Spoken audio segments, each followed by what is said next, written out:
makakatulong yan para mas may promote tong pelikula na to, para mas ma-curious yung tao na panoorin nila. Gusto namin mangyari talaga na maraming maka-experience ito dahil hindi lang siya isang pelikula parang isang experience talaga siya kapag nandun ka sa loob ng cinema.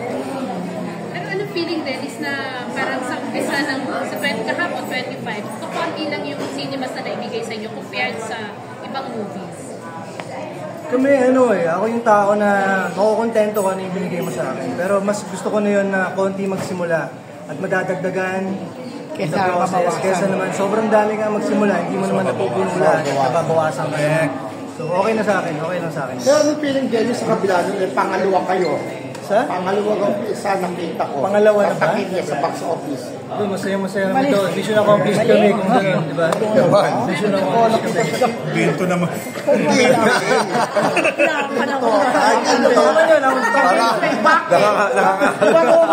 Grabe yung tinapos.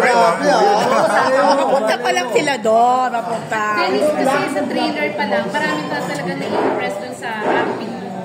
Ano kaibahan ng role mo dito sa mga nagawa mo na in the past? Parang ito kasi angat na angat yung siguro mas kalkulado lang siguro dahil hindi nagsasalita, bawat tingin dapat makahulugan, bawat senyales maging naiintindihan ng maraming tao, bawat dialogue talagang siguro yung storytelling sa mga VO, voiceovers, talagang sineryoso namin pareho kaya maganda yung hatid ng kwento talaga. Si Jen, parang all-out support din sa'yo dito. Nagpagawa pa raw ng mga short show na gusto din namin. Sana meron din kami. Then, saka yung post niya nga na kumbaga parang nasa-shock pa rin siya sa'yo. Paano ka bilang aktor? Nakakatuwa dahil yun yung pinaka numero unong critic ko Bira siya manood ng mga projects ko. Piling-pili lang. At dito, hindi ko inasahan na may iyak talaga siya as in breakdown and tagal niya makaget over kahit tapos na yung pelikula. So doon ko napatunayan na merong something tong proyekto na to na kukurot talaga sa damdamin kahit sino makakapanood. Dahil makaka-relate ka. Simple lang yung kwento pero powerful siya. Dennis, dahil maganda yung feedback sa meron na bang plano for another production? Wala pa. Ngayon, ina-absorb lang namin itong lahat ng magandang nangyayari. Siyempre, yung option na yun, laging nakaka-inspire lalo. Lahat sa na mag-produce pa ulit. Pero tingnan natin, antayin natin kung hanggang saan yung Pero bilang first-time producer, wala bang pressure sa'yo? Siyempre, ngayon, dati actor ka lang ngayon, ka-invest ka dito. Meron. Sobra. Lalo na ako, parang never pa ako nagkaroon ng pelikula na nag-hit ng box office. Ngayon, mapalad kami na pinayagan kami mag-produce. And syempre nakita natin yung mga pelikula ngayon, umaabot ng mga bilyones. So, nandun yung pressure, dun pa lang pressure na kagad yun. Pero naniniwala kami dito, hindi man siya umabot ng bilyon. Sana marami makapanood at marami matuto. Then, may update kayo ng number of cinemas? Kasi Nadagdagan daw. Parang as of now, nadagdagan na tayo more than 20. Yes. From 40, 60 plus na tayo kahapon. Parang nasa 70 plus. Ngayon? Malapit na magbuwan na. Yes, po. May nagsasabi na lead ka rin daw gaya ni Dennis, pantay kayo ni Dennis na lead. May nagsasabi na support ka. So, ikaw yung masusunod. Saan mo gusto ilaban? Supporting o best actor? Oo naman, kahit po saan, di ba? Parang for me kasi, nung ginawa ko po itong project ito, hindi naman para po sa goal na dapat manalo ko or kung ano man. Parang nung in-offer sa akin itong project na ito, malinaw sa akin na it's an art film. Hindi po siya the usual sa mga ginagawa ko na teleserye. Dahil dito parang, mapasama lang sa dream team. From the writers, to the producers, to our director, aking co-actor kay Dennis, parang isang karangalan na. So, saan man po ako makategoril dyan or saan man ako malagay man o hindi, wala akong problema as long as mapanood po ito ng mga tao itong pelikula. Pero hindi ka na-inspire na mag-produce din? Na-inspire sobra.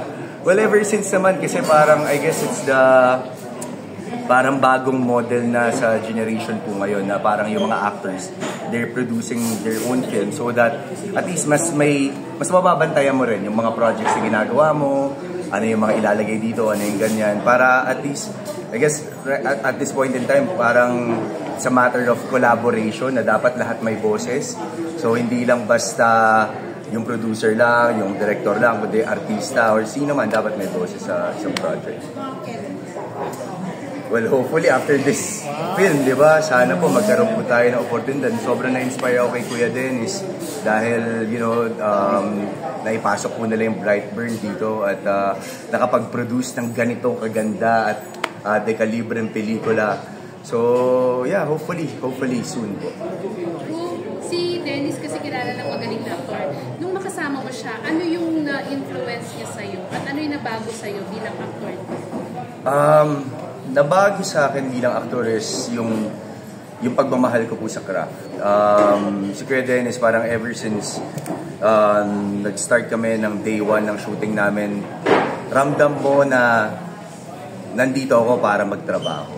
Nandito ako para gawin to at maging maganda tong pelikula to. Kung ano yung pwede kong maiambag sa inyo, gagawin ko to. So, I guess, dun ko na nakita yung level of commitment niya in every project sa ginagawa niya because during that time, he was still doing Pulang Araw at pinagsasabay niya sa Green Bones. And ako, nakikita ko, sabi ko, kung ginagawa ko yung Lolong tapos nag-Green Bones ako, mahihirapan ako. But si Kuya Dennis, nakita ko sa kanya na never niyang pinaramdam sa set, never niyang pinaramdam sa co-actors niya or kung kanino man na nahirap ako, napagod ako. Kasi syempre, alam naman po natin kung gaano kaganda at kabigat yung Pulang Araw at ganito po yung kalidad ng Green Bones. Pero mararamdaman mo sa kanya na 100% committed sa project. So, magkaroon ng ganong klaseng katrabaho, sobrang nakaka-inspire. And bumilib ako bilang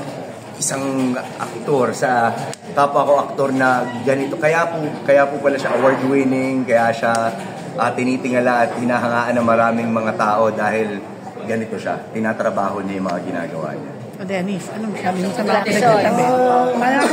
Naniwag sa reaction mo. Siyempre, natutuwa na nakaka-inspire tayo ng mga tao, di ba? Kasi ano bang saysay ng mga ginagawa natin ito, hindi lang naman para kumita ng pera, kundi para, kahit paano, susubukan na maging magandang role model sa mga makakapanood, sa susunod na henerasyon, maipasa kung ano man mga insights na pwede nating maipasa sa kanila na matututo sila at mag-improve ba. Siyempre, masaya yung pakinggan. Pero Dennis, sabi nila ang kasikatan niya nakakapagbabago na sa ikaw ba na dumating ka sa point na naramdaman mo talagang sobrang sikat ka na at parang lumaki mo? Sa totoo lang, normal talaga nung nararamdaman niya. Normal na nararamdaman niya ng kahit sino. Pero ang lang dyan, ang kailangan mo lang makontrol dyan, yun nga, magpupunta sa ulo mo. Kailangan maging grounded ka pa rin palagi dahil minsan isang pagkakamali mo lang, maaaring mawala lahat ng ito. So, anong ginagawa mo para to keep you grounded? Nagiging thankful lang sa lahat ng mga dumadating, maganda man o hindi. Magiging thankful na buhay tayo. Yun pa lang, kailangan ng celebrate yung palagi. Araw-araw. Yung sobrang seryoso ng mga role, bibigat. Pero sa TikTok, grabe, ibang-iba ka sa TikTok. Oo nga, siyempre. May duality yung pagkatao mo. Meron nga kaya, Dennis? Meron nga. Lahat naman tayo may Dual personality. Nagkataon lang na isang araw nag-decide ako na share ko dito sa mga tao yung hindi nakikita nila madalas. So, para lalo na, puro seryoso yung mga ginagawa ko sa pelikula, sa TV. So, para may iba naman silang makita, yung kabilang side naman. Ano yung mas si Dennis talaga doon? Siyempre yung mas makulit.